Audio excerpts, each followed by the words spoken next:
నమస్తే అండి. ఇప్పుడు నేను చపాతీ పన్నీర్ కర్రీ తయారు చేస్తున్నాను. ఎలా చేయాలో చూద్దాం రండి. నలుగురికి సరిపడా గోధుమ పిండి తీసుకున్నానండి చపాతీ కోసం.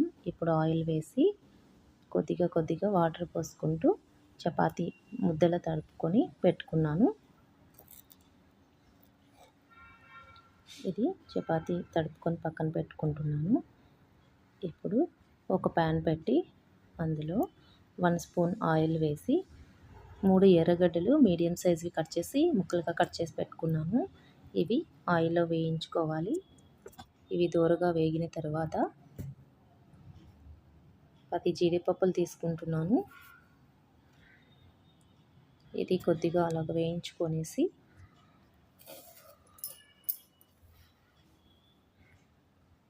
నాలుగు టమోటాలు తీసుకున్నాను ఇక్కడ చిన్న సైజువి. అవి కట్ చేసి వేసుకున్నాను.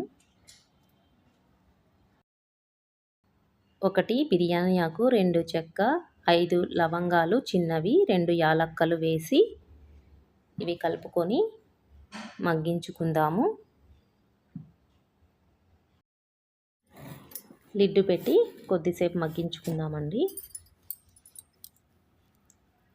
ఇప్పుడు మగ్గిపోయాయి. ఇవి స్టవ్ ఆఫ్ చేసి కొద్దిసేపు చల్లారి పెట్టుకొని గ్రైండ్ చేసి పక్కన పెట్టుకుందాము. ఇప్పుడు ఒక ప్యాన్ పెట్టి అందులో బటర్ వేస్తున్నాను నేను. ఇక్కడ బటర్ కరిగిన తర్వాత 2 ఇలాచీలు,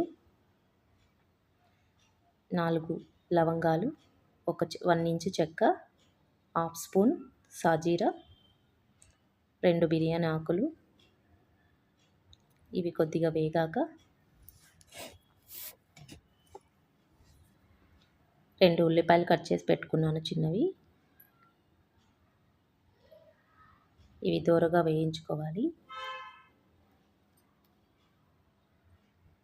3 పచ్చిమిరపకాయలు తీసుకున్నాను చిన్నవి.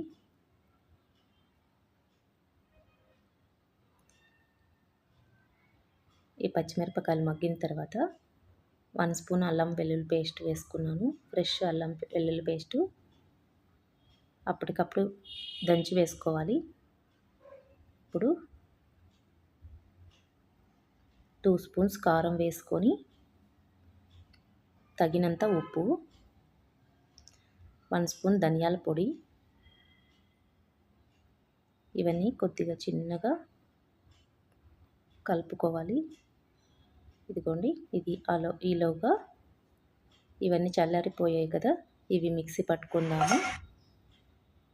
ఇప్పుడు ఒక ప్యాన్ పెట్టి 1 స్పూన్ ఆయిల్ వేసి పన్నీర్ పీసెస్ ఉన్నాయి కదా, ఇవి దోరగా వేయించుకుందాము. ఇలాగా అన్నీ వేయించి పక్కన పెట్టుకోవాలి. ఇప్పుడు చూసారా, ఈ మసాలా అంతా బాగా మగ్గిపోయింది కదా, పచ్చివాసన పోయే వరకు. ఇందాక మనము మసాలా ఆడించుకున్నాం కదండి, టమాటా ఆనియన్స్ పేస్టు, అది వేసుకున్నాను ఇందులో. ఇది వేసిన తర్వాత మిక్సీ జార్లోని ఒక చిన్న గ్లాస్ వాటర్ వేసి ఇందులోనే కలుపుకుంటున్నాను. మూత పెట్టి మగ్గించుకుందాము. చూడండి, మగ్గిపోయింది, బాగా ఉడుకుతుంది కదా. మసాలాలన్నీ తెరులుతున్నప్పుడు పన్నీర్ పీసెస్ వేయాలి. కలుపుకొని ఇప్పుడు మూత పెట్టి మగ్గించుకుందాము. పన్నీర్ ముక్కలకి మసాలా అంతా పట్టుకుంది చూడండి. ఇప్పుడు 1 స్పూన్ కస్తూరి మేతి ఇలా నలుపుకొని వేసుకోవాలి. ఇలా కస్తూరి మేతి అంతా వేసి కలుపుకోవాలి. ఇదంతా బాగా కలుపుకున్న తర్వాత హాఫ్ స్పూన్ గరం మసాలా వేసుకోవాలి. గరం మసాలా అంతా కలుపుకున్న తర్వాత పన్నీర్ ముక్కలకు మసాలా అంతా కొద్దిసేపు పట్టుకోవాలండి. అంత బాగా కలుపుకొని ఇప్పుడు లిడ్ పెట్టి కొద్దిసేపు ఉడికించుకుందాము. అంతా ఉడికిపోయిందండి. ఇప్పుడు కొత్తిమీర ఆకును వేసుకొని కొత్తిమీర వేసుకున్న తర్వాత ఒకసారి కలబెట్టేసి స్టవ్ ఆఫ్ చేసి పెట్టుకుందాము. అయిపోయిందండి. పన్నీర్ కర్రీ రెడీ అయిపోయింది. మీకు కూడా నచ్చిందా? చూసి ట్రై చేస్తారా? చూసి ట్రై చేసి ఎలా ఉందో కామెంట్ చేయండి. ఇక్కడ చపాతీ కూడా రెడీ అయిపోయింది.